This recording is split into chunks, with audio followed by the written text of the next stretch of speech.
পুরনো বন্দোবস্তের বাইরে সরকারের কোনো কিছু দেখতে পাচ্ছে না জামায়াত। চাঁদাবাজি, দখলবাজি আগের থেকে বেড়েছে। এজন্য এতগুলো মানুষ জীবন দেয়নি বলে মন্তব্য করেছেন বিরোধী দলীয় নেতা ও জামায়াতের আমির ডাক্তার শফিকুর রহমান।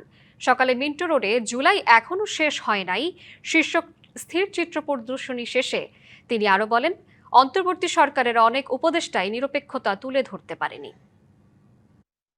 একটা অন্তর্বর্তীকালীন সরকার গঠিত হয়েছিল, সেই সরকারের উপদেষ্টা শেষ পর্যন্ত তারা তাদের দায়িত্ব পালনে নিরপেক্ষতার পরিচয় অনেকেই দিতে পারেননি। আমরা পুরানা বন্দোবস্তের বাইরে সরকারের কোনো কিছুই দেখতে পাচ্ছি না।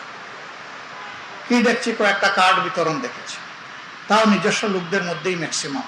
এ নিয়েও আবার বিভিন্ন ধরনের কথা আছে। কিন্তু সেই চাঁদাবাজি আগের চাইতে বেশি, সেই দুর্নীতি আগের চাইতে বেশি, সেই দলীয়করণ আগের চেয়ে বেশি। নগদ নিয়ে এলো হার না মানা হার অফার। সর্বনিম্ন 10,000 টাকা রেমিটেন্স নগদে পাঠালে থাকছে স্বর্ণের হার জেতার সুযোগ।